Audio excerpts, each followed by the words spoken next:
बच्चों, welcome to part 3 of chemical equilibrium. आइए देख लेते हैं कि हम कौन कौन से टॉपिक्स इसको देखने वाले हैं। आज हम लोग देखेंगे factors affecting the chemical equilibrium and ले चाटेलियस प्रिंसिपल। ला शातेलिए का नियम।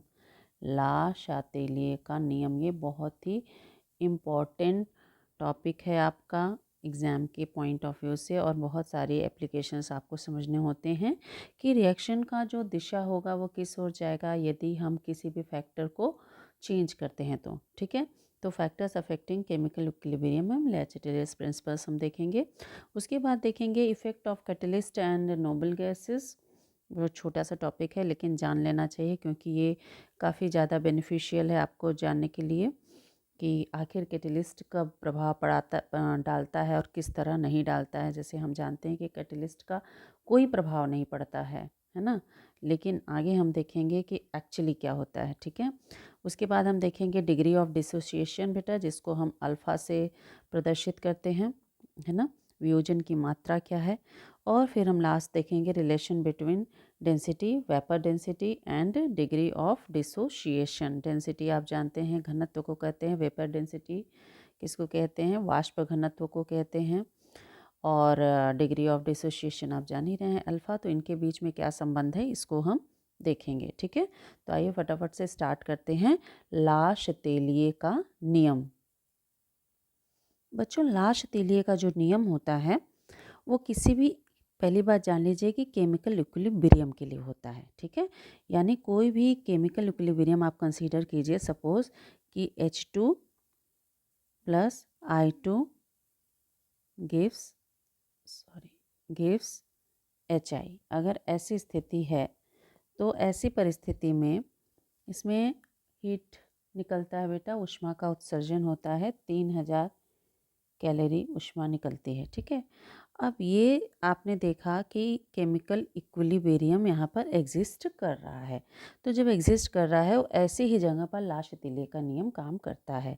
किसी भी रिएक्शन के लिए जो फैक्टर्स हैं वो कौन कौन से फैक्टर्स हैं बच्चे, वो फैक्टर्स कौन कौन से हैं जो इफ़ेक्ट डालते हैं। पहला तो आपका है टेम्परेचर, दूसरा है प्रेशर, तीसरा है कॉन्सेंट्रेशन। ठीक है, ये ही मूलभूत रूप से आपको प्रभावित करते हैं कि यदि आपके निकाय में कोई भी निकाय है, अगर उसका हम टेम्परेचर बढ़ा देते हैं या कॉन्सेंट्रेशन बढ़ा देते हैं, उसमें जो भी मॉलिक्यूल पार्टिसिपेट कर रहे हैं इन द रिएक्शन, या हम प्रेशर बढ़ा देते हैं निकाय का, तो हमारा क्या प्रभाव पड़ेगा उस बारे में ला शातेलिए ने एक नियम दिया। उस नियम के अकॉर्डिंग उन्होंने बताया कि हम किसी भी फैक्टर में कोई भी अगर चेंज करते हैं, any change in any of factors, ठीक है, अगर हम करते हैं तो हमारा जो इक्विलिब्रियम है, इक्विलिब्रियम जो है ना, अगर हम इसको शॉर्ट में ऐसे लिखें तो इक्विलिब्रियम क्या होगा, वो शिफ्ट होगा। शिफ्ट होगा मतलब या तो फॉरवर्ड की ओर जाएगा या बैकवर्ड की जाएगा। तो किधर की ओर शिफ्ट होगा, उधर शिफ्ट होगा, टुवर्ड्स नलीफाई द इफेक्ट। यानी जो चेंज है, इफेक्ट ऑफ चेंज कह सकते हैं आप, जो आपने चेंज किया है टेम्परेचर, प्रेशर या कॉन्सेंट्रेशन में, उस चेंज को क्या करेगा, वो नलीफाई करेगा। ठीक है, तो ये आपके समझाने के लिए मैंने बताया है कि अगर आप इस तरीके से देखते हैं किसी चीज़ को कि कोई इक्विलिब्रियम है, उसमें कुछ फैक्टर्स अफेक्ट करते हैं, अगर वो फैक्टर्स हम चेंज करेंगे तो इसका जो इक्विलिब्रियम है वो कहाँ शिफ्ट होगा, उस ओर शिफ्ट होगा जहाँ पर कि उसका प्रभाव क्या हो जाए, निरस्त हो जाए। किसका प्रभाव, उस परिवर्तन का प्रभाव। तो इसी को वाक्यों में लिखेंगे कि ला शातेलिए के नियमानुसार, ला शातेलिए के नियमानुसार किसी सामान्य निकाय के किसी कारक जैसे ताप, दाब या सांद्रता में यदि परिवर्तन किया जाता है तो साम्य उस दिशा की ओर विस्थापित होता है जिधर परिवर्तन का प्रभाव निरस्त हो जाए, है ना। ठीक है, इसी को इंग्लिश में आप लिख सकते हैं, if an equilibrium system is subjected to a change of any one of factor such as temperature, pressure or concentration, the equilibrium shifts in the direction that tends to annul the effect of that change. ठीक है, यानी हमारा equilibrium किधर की ओर shift हो जाएगा बेटा, जिधर की ओर उसका परिवर्तन का जो प्रभाव है वो क्या हो जाए, निरस्त हो जाए, खत्म हो जाए। ठीक है, जैसे मान लीजिए आपने सांद्रता बढ़ा दी किसी चीज़ की, तो सांद्रता जिधर की ओर कंज्यूम हो जाए उधर की ओर हमारा इक्विलिब्रियम शिफ्ट हो जाएगा। ठीक है, तो आइए उदाहरण लेकर समझते हैं कि कैसे लाशतीलीय का नियम फैक्टर्स जो अफेक्ट करते हैं उस पर आधारित है और कैसे वो आपको साम्य के विस्थापित होने की सूचना या रिएक्शन के अग्र या पश्च दिशा में होने का अनुमान आप लगा सकते हैं लाशतीलीय के नियम के अनुसार। ठीक है, देखिए एग्जाम्पल हमने वही रखा है ना, कि हाइड्रोजन और आयोडीन मिल रहे हैं और हाइड्रोजन आयोडाइड का निर्माण हो रहा है। ठीक है, अब आइए देखिए स्पष्ट रूप से दिख रहा है। सबसे पहले हम किसका इफेक्ट देख लेते हैं, ताप का, ताप परिवर्तन। अगर हम ताप में परिवर्तन करते हैं तो क्या होगा, रिएक्शन कैसा है, रिएक्शन कैसा है। इसको आप ऐसे भी लिख सकते हैं जैसे कि पहले हमने लिखा था, है ना, ये ऊष्मा निकल रही है ना, तो इसको आप ऐसे भी लिख सकते हैं H2 plus I2 at equilibrium gives 2Hi plus 3000 calorie. ठीक, चाहे ऐसे लिखिए चाहे ऐसे लिखिए, बात एक ही है। ठीक है, तो इस रिएक्शन को देखते ही समझ में आ रहा है कि ये जो रिएक्शन है, ये जो अभिक्रिया है, ये किस प्रकार की अभिक्रिया है, ये एक्सोथर्मिक है। कैसी है, एक्सोथर्मिक है, यानी ऊष्मा क्षेपी। इस अभिक्रिया में ऊष्मा क्या हो जा रहा है, उत्सर्जित हो रहा है। जब ऊष्मा बेटा आपका उत्सर्जित हो रहा है ऑलरेडी, है ना, तो साम्य में अगर हम ऊष्मा और बढ़ा देंगे, टेम्परेचर को हम क्या कर देंगे, और बढ़ा देंगे, है ना, तो साम्य कहाँ हो जाएगा, साम्य हमारा यानी साम्य कहाँ जाएगा, उधर की ओर जाएगा जहाँ ऊष्मा का क्या हो, अवशोषण हो। भाई हमने बढ़ा दिया है ना, हमने टेम्परेचर बढ़ा दिया, तो उस टेम्परेचर को नलीफाई कैसे, निरस्त कैसे किया जाएगा, उसको अवशोषित करके, उसको कंज्यूम करके, उसको प्रयोग करके। तो उपयोग करने का मतलब है उस ऊष्मा का अवशोषण होना चाहिए। ठीक है, तो ऊष्मा का अवशोषण होने के लिए अब अभिक्रिया को देखिए कि ऑलरेडी एक्सोथर्मिक रिएक्शन है, ऑलरेडी वो ताप बढ़ाने वाली प्रक्रिया है, मतलब इस प्रक्रिया में ऊष्मा निकल रही है और फिर भी हम ऊष्मा डाल रहे हैं, तो वह क्या करेगी, बैकवर्ड रिएक्शन करेगी। कहाँ जाएगी, विपरीत दिशा में जाएगी, है ना, पश्चिम दिशा में। अभिक्रिया कहाँ जाएगी, पश्चिम दिशा में जाएगी। क्यों, क्योंकि देखिए जो अभिक्रिया अग्र दिशा में ऊष्माक्षेपी है वही अभिक्रिया पश्चिम दिशा में ऊष्माशोषी होगी, और चूंकि टेम्परेचर बढ़ाने पर हमें कहाँ करना है, ऊष्मा का अवशोषण करना है, तो अभिक्रिया वो होगी जिसमें ऊष्मा का अवशोषण हो, और ऊष्मा का अवशोषण किस में हो रहा है, बैकवर्ड साइड में हो रहा है, पश्चिम दिशा में हो रहा है।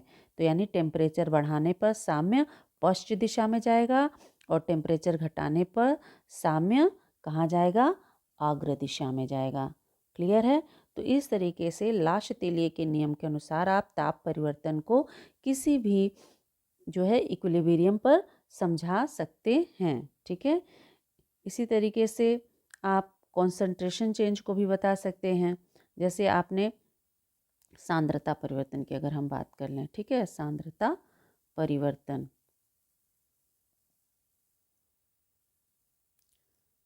अब अगर आप सांद्रता परिवर्तन को देखना चाहें, यानी अगर हम H2, I2 या HI, ये तीन चीज़ें हैं, इन तीनों में से किसी की भी कॉन्सेंट्रेशन को बढ़ाते या घटाते हैं तो साम्य पर क्या प्रभाव पड़ेगा, है ना, साम्य पर क्या प्रभाव पड़ेगा, ये हम कैसे पता करेंगे। देखिए अब आपका रिएक्शन है H2 plus I2 gives HI, ठीक है, ऐसा है।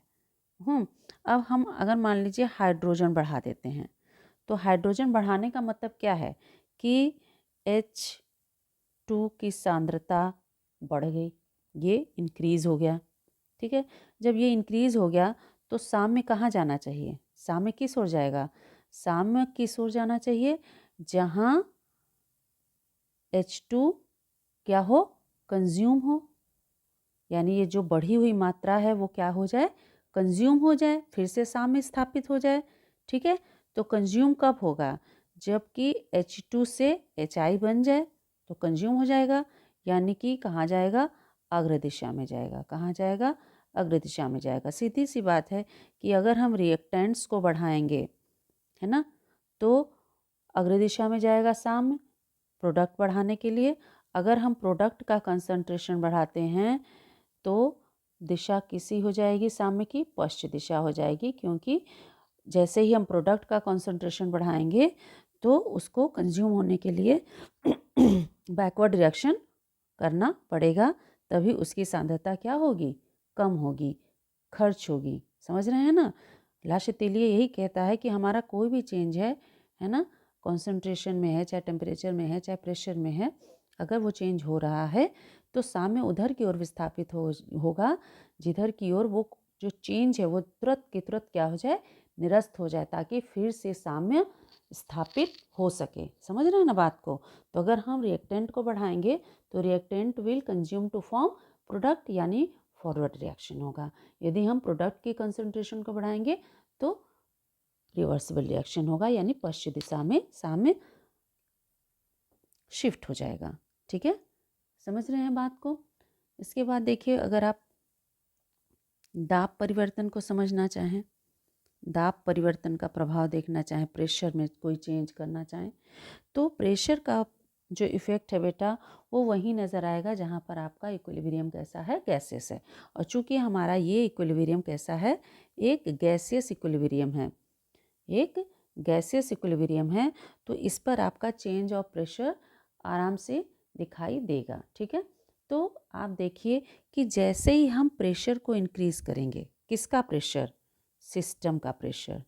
सिस्टम यानी निकाय, पूरा निकाय का प्रेशर चेंज होगा। ठीक है, तो अगर हम निकाय का प्रेशर क्या करते हैं? चेंज करते हैं, बढ़ाते हैं, तो साम्य किधर जाएगा बेटा? सीधी सी बात है, साम्य उधर जाएगा जिधर दाब का प्रभाव निरस्त हो। यही होगा ना, जिधर बढ़ाए हुए दाब का प्रभाव निरस्त हो जाए। ठीक है ना? तो अब ये बताइए कि दाब बढ़ने से क्या होता है? दाब बढ़ने से, जैसे ही हम दाब बढ़ाते हैं तो आयतन घटता है ना? प्रेशर और वॉल्यूम में इन्वर्स का रिलेशन होता है ना? जब हमारा प्रेशर बढ़ेगा तो वॉल्यूम क्या करेगा? घटेगा। तो जब वॉल्यूम घट रहा है तो यानी अणुओं की संख्या भी घट रही है, यानी साम्य उस दिशा में विस्थापित हो जाएगा जिधर की वॉल्यूम बढ़ने की ज़रूरत हो। ठीक है, यानी हमारा साम्य, अगर हाइड्रोजन आयोडाइड के बनने में आयतन परिवर्तन की अगर हम बात करें तो चूंकि दो मॉलिक्यूल इधर भी है और दो ही इधर भी है, 2HI बन रहा है। ठीक है, तो ऐसे परिस्थिति में चूंकि लेफ्ट साइड में भी आपका 2 मोल है और राइट साइड में भी आपका 2 मोल है ना, तो यहाँ पर आपका नो इफेक्ट क्या होगा? No effect of pressure, no effect of pressure. ऐसी जगह पे आपका प्रेशर में जो है चेंज नहीं होगा, क्योंकि जितनी मात्रा में इधर प्रभाव पड़ेगा उतना ही इधर प्रभाव पड़ जाएगा, तो उस वजह से कोई वॉल्यूम चेंज नहीं होगा और कोई भी इफेक्ट नहीं पड़ेगा प्रेशर का, परिवर्तन का। ठीक है, तो बच्चों इस तरह से आप देखें तो no volume changes, so no effect of change of pressure will be appear, यानी कि कोई भी प्रभाव नहीं पड़ेगा। ये कैसा निकाय था? ये कैसा निकाय था? ऐसा होमोजीनियस निकाय था जहाँ पर आपका रिएक्टेंट और प्रोडक्ट में दोनों में मोलों की संख्या क्या थी? अणुओं की संख्या क्या थी? समान थी। बहुत सारे ऐसे भी आपको उदाहरण दिखेंगे बेटा जहाँ पर आपके मोलों की संख्या या नंबर ऑफ मॉलिक्यूल्स क्या होते हैं? डिफरेंट होते हैं। जैसे आप दूसरा एक एग्जाम्पल लीजिए, फास्फोरस पेंटाक्लोराइड का वियोजन, है ना, फास्फोरस पेंटाक्लोराइड का वियोजन, डिसोसिएशन ऑफ PCl5। ठीक है, अगर हम इसका एग्जाम्पल लें तो बेटा होता क्या है, PCl5 जो है वह किस में टूटता है, PCl3 प्लस Cl2 इसमें टूटता है। ठीक है, इसके साथ ही साथ क्या होता है, 15,000 कैलोरी ऊष्मा क्या होती है, अवशोषित होती है। अब ये माइनस चिन्ह क्या बता रहा है, अवशोषण होना। ठीक है, यहीं से आप टेम्परेचर के इफेक्ट को समझ लेते हैं। ठीक है, तो अगर हम इसके बारे में लाशतीलिये के नियम के अनुसार जो है आपके प्रेशर, टेम्परेचर और कॉन्सेंट्रेशन के चेंजेस को देखें तो कैसे हम इसको डिस्क्राइब कर सकते हैं, है ना। तो पहले हम देख लेते हैं चेंज इन टेम्परेचर। अगर हम टेम्परेचर में चेंज करेंगे क्या होगा, ये बहुत ही क्लियर है, बिकॉज रिएक्शन कैसा है, रिएक्शन कैसा है, एंडोथर्मिक है। रिएक्शन कैसा है, एंडोथर्मिक है। सबसे पहले आप ये देख लीजिए कि रिएक्शन है कैसा, फॉरवर्ड साइड में रिएक्शन एंडोथर्मिक है। तो टेम्परेचर को इंक्रीज करूँगी, टेम्परेचर को बढ़ाऊँगी, वृद्धि करूँगी, तो क्या होगा, साम्य कहाँ जाएगा, तो साम्य कहाँ जाएगा, उस दिशा में जाएगा बेटा, उस दिशा में जहाँ ऊष्मा का क्या हो, अवशोषण हो। सीधी सी बात है, हमने ऊष्मा को बढ़ा दिया तो उस ऊष्मा को अवशोषित होना पड़ेगा ना फिर से साम्य लाने के लिए। तो अवशोषण कहाँ हो रहा है, अग्र दिशा में हो रहा है। अवशोषण कहाँ हो रहा है, अग्र दिशा में हो रहा है। अर्थात आपका साम्य कहाँ जाएगा, साम्य किधर जाएगा, अग्र दिशा की ओर विस्थापित होगा।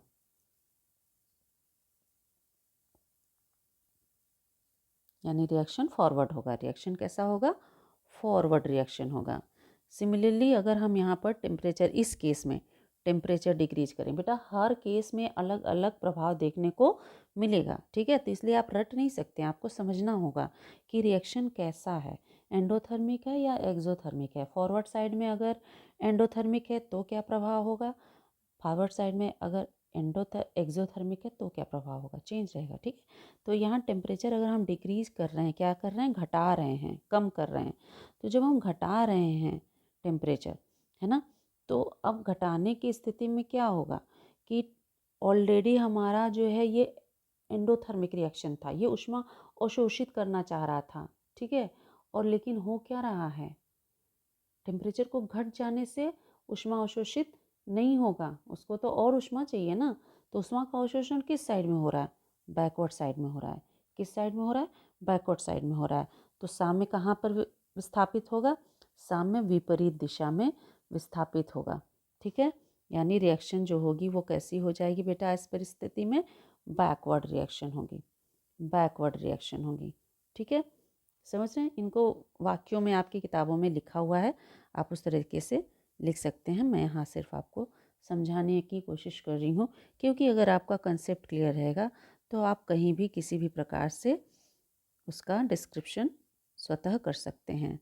ठीक है, अब देखते हैं इसी रिएक्शन के लिए दाब का क्या प्रभाव पड़ेगा, दाब के परिवर्तन का क्या प्रभाव पड़ेगा।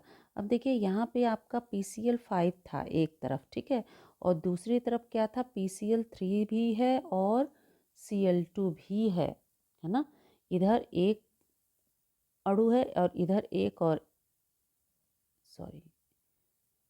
एक दो अणु हैं। ठीक है, इधर कितने अणु हैं, दो अणु हैं। तो अगर हमारा प्रेशर बढ़ता है, ठीक है, अगर हम प्रेशर को क्या करते हैं, इंक्रीज करते हैं, वृद्धि करते हैं। ठीक है, इंक्रीज को हम ऊपर के तीर से दिखा रहे हैं, इसे गैसेस स्टेट मत समझ लीजिएगा यहाँ पे। ठीक है, तो यदि हम प्रेशर को क्या करेंगे बेटा, इंक्रीज करेंगे, तो इंक्रीज करने पे क्या होगा, PCl5 का वॉल्यूम क्या होगा, फास्फोरस पेंटाक्लोराइड का वॉल्यूम क्या होगा, बढ़ेगा या घटेगा। अब कैसे हम बताएं भाई, निकाय का प्रेशर बढ़ा रहे हैं मैडम, तो कैसे बताएं, ऐसे बताएंगे बेटा कि देखिए प्रेशर का जो रिलेशन है वॉल्यूम से वो क्या है, इन्वर्स का है। ठीक है, तो इधर दो अणु हैं और इधर एक अणु है, तो इधर वॉल्यूम ज़्यादा घटेगा या इधर वॉल्यूम ज़्यादा घटेगा। आप जान रहे हैं प्रेशर हमने बढ़ा दिया तो वॉल्यूम तो नेचुरली घटना ही घटना है। तो वॉल्यूम किधर ज़्यादा घटेगा, इधर ज़्यादा घटेगा या इधर ज़्यादा घटेगा। जिधर ज़्यादा अणु हैं उधर ज़्यादा घटेगा या जिधर कम अणु हैं उधर। तो जिधर कम अणु हैं उधर घटेगा, यानी जो आपका साम्य है वो कहाँ जाएगा, विपरीत दिशा में जाएगा। साम्य कहाँ जाएगा बेटा, विपरीत दिशा में जाएगा। जिधर अणुओं की संख्या कम रहेगी वहाँ जाएगा, जिधर अणुओं की संख्या कम रहेगी वहाँ की ओर जाएगा। यानी PCl5 का निर्माण होगा, बैकवर्ड रिएक्शन होगा। कैसा रिएक्शन होगा बेटा, बैकवर्ड रिएक्शन होगा। ठीक है, इसका अपोजिट करने पर सेम प्रभाव होगा, है ना, फॉरवर्ड रिएक्शन होगा। ठीक है, टेम्परेचर का चेंज देख लिया, प्रेशर का चेंज देख लिया। अब आइए सांद्रता का चेंज देख लेते हैं कि सांद्रता परिवर्तन का क्या प्रभाव पड़ेगा इस केमिकल इक्विलिब्रियम पर। ठीक है, अगर हम सांद्रता में परिवर्तन करते हैं। ठीक, सांद्रता परिवर्तन में वही बात होगी बच्चे जो इसके पहले हमने आपको बताया था कि कोई भी रिएक्टर से प्रोडक्ट बन रहा है, अगर हम इसे बढ़ाएंगे तो कंज्यूम होना चाहिए। कंज्यूम होना चाहिए मतलब क्या होना चाहिए, प्रोडक्ट बनना चाहिए। क्या होना चाहिए, प्रोडक्ट बनना चाहिए। ठीक है, तो इस परिस्थिति में भी PCl5 से जब हम PCl3 प्लस Cl2 बना रहे हैं बेटा, तो यदि हम क्या करेंगे, कॉन्सेंट्रेशन ऑफ PCl5 क्या करेंगे, इंक्रीज करेंगे, वृद्धि करेंगे। तो साम्य कहाँ होना चाहिए बेटा, साम्य वहाँ जाना चाहिए जहाँ इस वृद्धि का कंजम्पशन हो, यूज हो। ठीक है, यानी रिएक्शन क्या हो जाएगा बेटा, फॉरवर्ड रिएक्शन हो जाएगा। फॉरवर्ड दिशा में ही तो इसका कंजम्पशन होगा, है कि नहीं, बैकवर्ड दिशा में थोड़ा ही होगा। ठीक, इसी के तरह यदि आप PCl3 का इंक्रीज करेंगे तो रिएक्शन क्या होगा, कंजम्पशन किधर की ओर है, बैकवर्ड की ओर है। तो रिएक्शन किधर की ओर जाएगा, बैकवर्ड दिशा में जाएगा। या आप Cl2 है ना, Cl2 का इंक्रीज करें तो भी आपका रिएक्शन कहाँ जाएगा, बैकवर्ड दिशा में जाएगा। ठीक है, तो ये सब आप समझ लीजिए कि किस तरीके से आपके प्रेशर, टेम्परेचर और कंसंट्रेशन का प्रभाव अलग अलग प्रकार के निकायों पर पड़ता है ना। अगर आप प्रेशर और कंसंट्रेशन की बात करें तो लगभग समान ही होता है, लेकिन अगर आप टेम्परेचर की बात करें तो एक्सोथर्मिक, एंडोथर्मिक देखना होगा।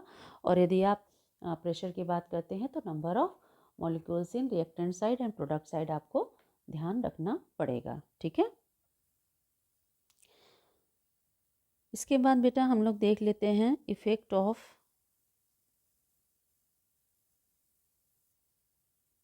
कैटलिस्ट। कैटलिस्ट मतलब बेटा उत्प्रेरक। उत्प्रेरक को आप जानते हैं, ऑन केमिकल इक्विलिब्रियम।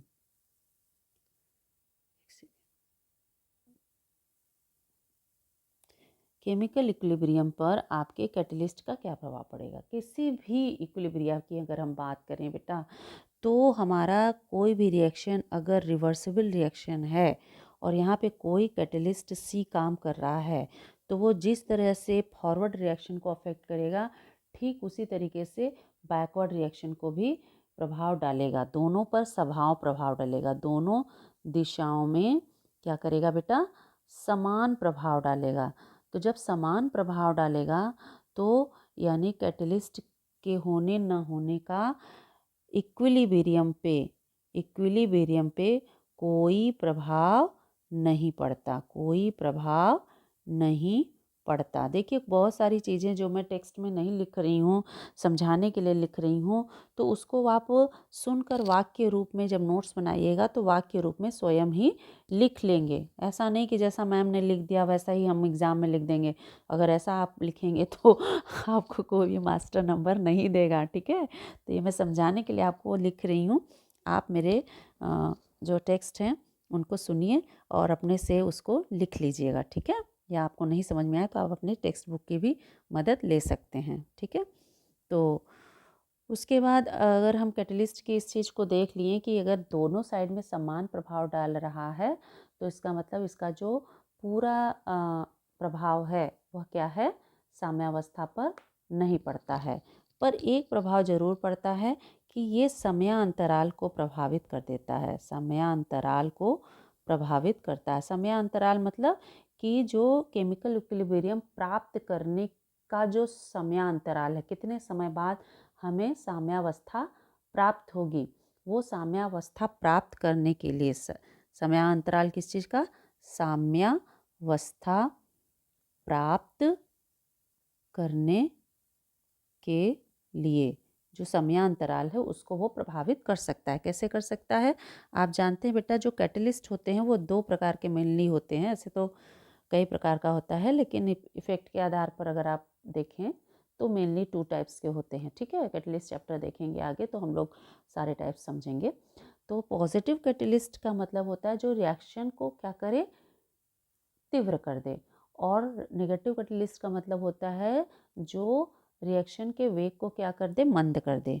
वेग को तीव्र करे तो वो पॉजिटिव कैटलिस्ट है।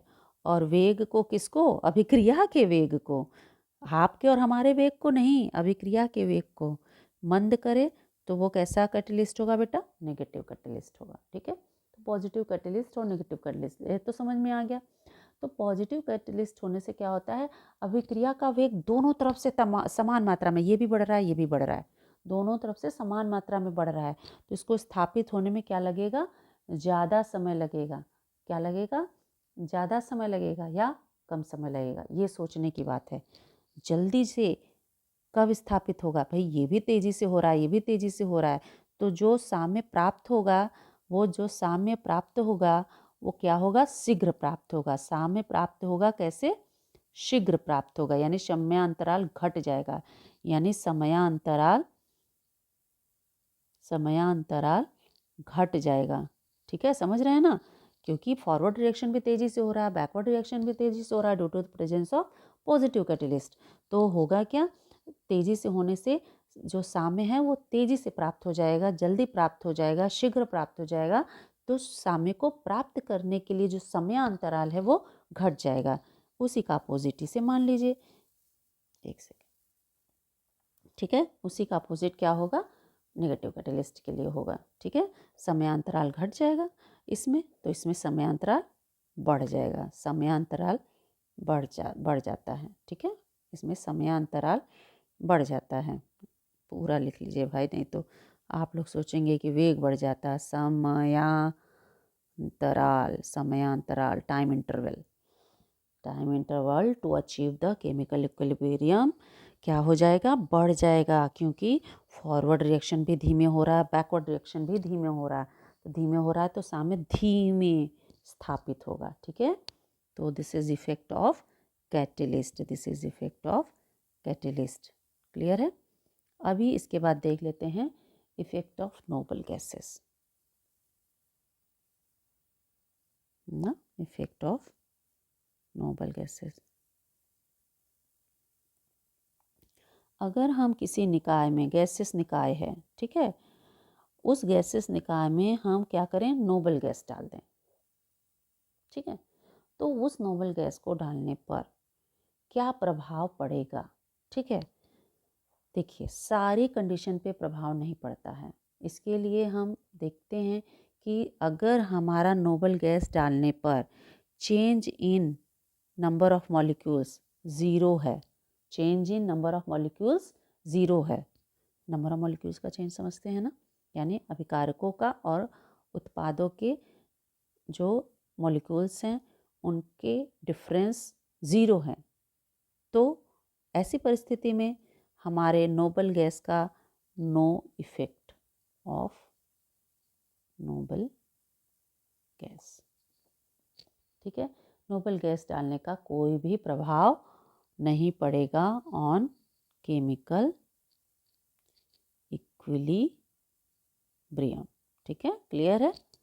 यानी कि कोई ऐसा सिस्टम, कोई कैसा सिस्टम मतलब बेटा क्या होता है? निकाय, जिसके अंदर आपने गैस रखा है या रिएक्शन हो रहा है।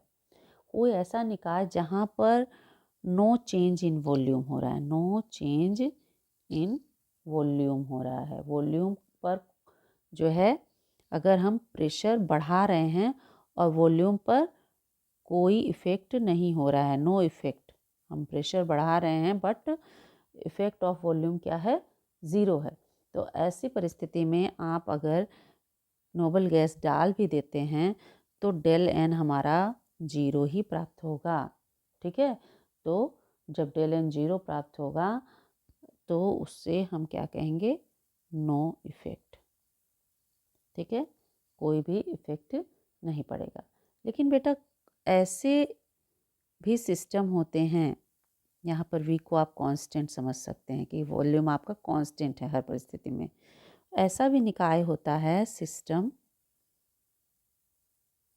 होता है जो रिएक्शन किस पे हो रहा है, एट कांस्टेंट प्रेशर। रिएक्शन किस पे हो रहा है, एट कांस्टेंट प्रेशर।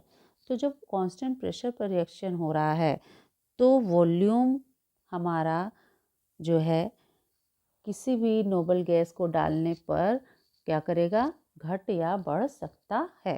ठीक है, तो ऐसी परिस्थिति में हमारा रिएक्शन पर नोबल गैस का प्रभाव पड़ता है, साम्य पर नोबल गैस का प्रभाव पड़ता है। ठीक है, तो यदि आपका del n is greater than zero होगा, ठीक है, तो रिएक्शन किधर की ओर जाएगा, फॉरवर्ड में जाएगा। अगर del n is lesser than zero है तो रिएक्शन कैसे जाएगा, बैकवर्ड को जाएगा, पश्चिम दिशा में जाएगा। और अगर डेल एन आपका ज़ीरो है तो आप जान ही रहे हैं कि कोई भी इफ़ेक्ट नहीं पड़ेगा। ठीक है, तो इस तरीके से आप ऐसी कंडीशन जहाँ पर कि आपका प्रेशर कांस्टेंट है, वॉल्यूम कैन बी चेंज, तो आपका डेल एन के आधार पर रिएक्शन की दिशा आप तय कर सकते हैं, अनुमान करके बता सकते हैं। ठीक, इसके बाद आइए देखते हैं डिग्री ऑफ डिसोसिएशन। बेटा डिग्री ऑफ डिसोसिएशन जो है ये आपका बहुत इम्पॉर्टेंट है। ठीक है, इसको समझते हैं। इसको कहते हैं हिंदी में वियोजन की मात्रा। वियोजन की मात्रा को बेटा अल्फा से प्रदर्शित किया जाता है। वियोजन का मतलब होता है टूटना।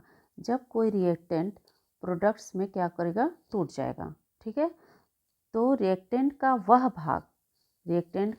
वह भाग जो प्रोडक्ट्स में चेंज होता है उसे हम क्या कहते हैं, अल्फ़ा यानी वियोजन की मात्रा कहते हैं। अब इस वियोजन की मात्रा अल्फ़ा को हम कैसे कैलकुलेट करेंगे, वियोजित अणुओं की संख्या अथवा मोलों की संख्या ज्ञात कर लीजिए और वियोजन से पूर्व अणुओं या मोलों की संख्या से उसको डिवाइड कर दीजिए, भाग कर दीजिए, तो आपको वियोजन की मात्रा ज्ञात हो जाएगी। ठीक है, तो इस तरीके से हम वियोजन की मात्रा ज्ञात कर सकते हैं। ठीक है,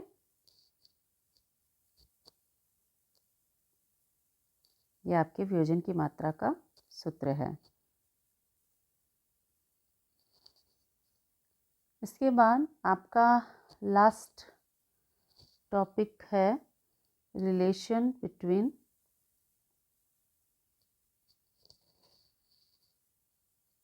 वियोजन की मात्रा alpha and density, vapour density. ठीक है, relation between density, vapour density and alpha ये है।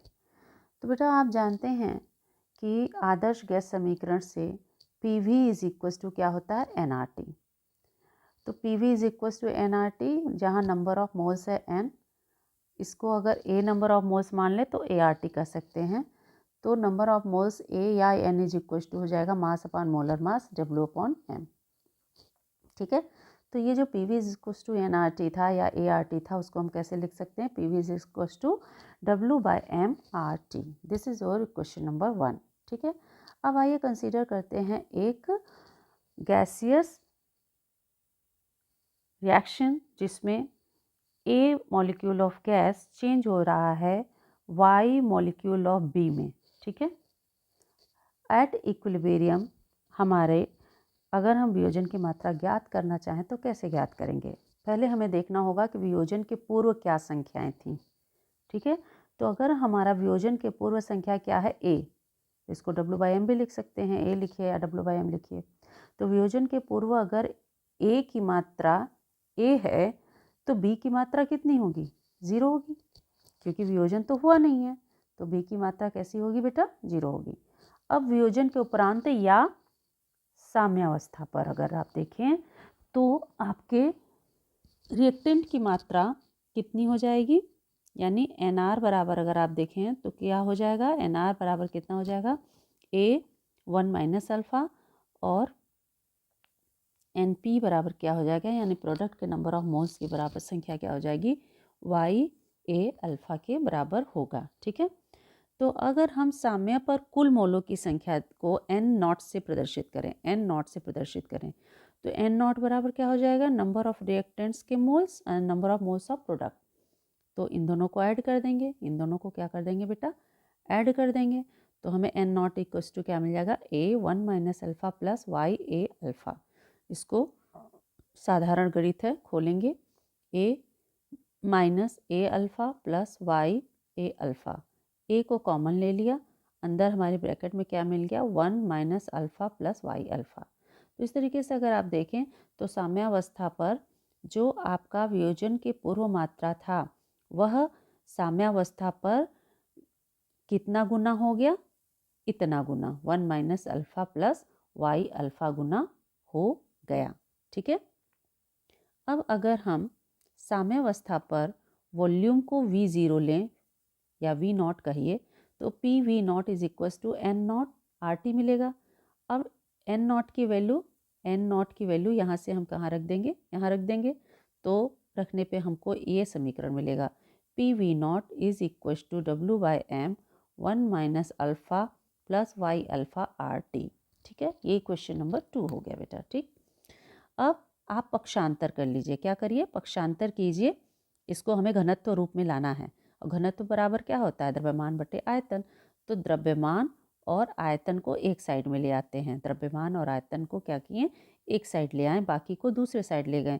तो W/V0 is equal to PM upon 1 minus alpha plus Y alpha RT मिल गया, जो कि बराबर होगा D0, यानी घनत्व के बराबर होगा। कब? नॉट यानी साम्यावस्था पर, नॉट यानी साम्यावस्था पर, यानी D0 is equal to W upon V0। Okay, equation number 3।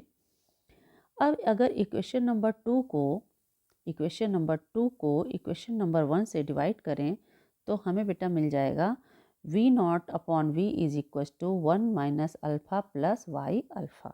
ठीक है, ये V0 अपॉन V और ये वियोजन की मात्रा। ठीक, अब चूंकि हम जानते हैं बेटा V0 upon V is equal to D upon D0 होगा, M अपॉन M0 होगा, D अपॉन D0 होगा। संबंध वहीं से देखेंगे, घनत्व बराबर द्रव्यमान बटे आयतन से। V जो है वो प्रोपोर्शनल होता है M के कि घनत्व के व्युत्क्रमानुपाती होता है। इसी तरीके से मोलर मास के व्युत्क्रमानुपाती होता है। ठीक है, या तीसरी चीज़ आपका वेपर डेंसिटी है ना। तो सभी के व्युत्क्रमानुपाती होता है। तो आप देखिए व्युत्क्रम का रिलेशन बन गया, और ये चूँकि इसके बराबर V0 अपॉन V के बराबर ये है तो इन सब के बराबर भी ये होगा। इसको आप सेपरेटली भी लिख सकते हैं, अलग अलग भी लिख सकते हैं। D अपॉन D0 बराबर ये, M अपॉन M0 बराबर, मतलब सभी को जो हैं आपस में बराबर हैं और फाइनली किसके बराबर हैं? 1 minus alpha upon y alpha के बराबर हैं। ठीक है, तो इन सूत्रों की सहायता से आप क्या कर सकते हैं? आप वियोजन की मात्रा ज्ञात कर सकते हैं। यदि आपको साम्य पर और साम्य के पहले यानी वियोजन पर के पश्चात और वियोजन के पूर्व आयतन, घनत्व, मोलर मास या आपको वेपर डेंसिटी ज्ञात है तो आप अल्फ़ा उस फॉर्मूला से, इन फॉर्मूला से निकाल सकती हैं। ठीक है बेटा,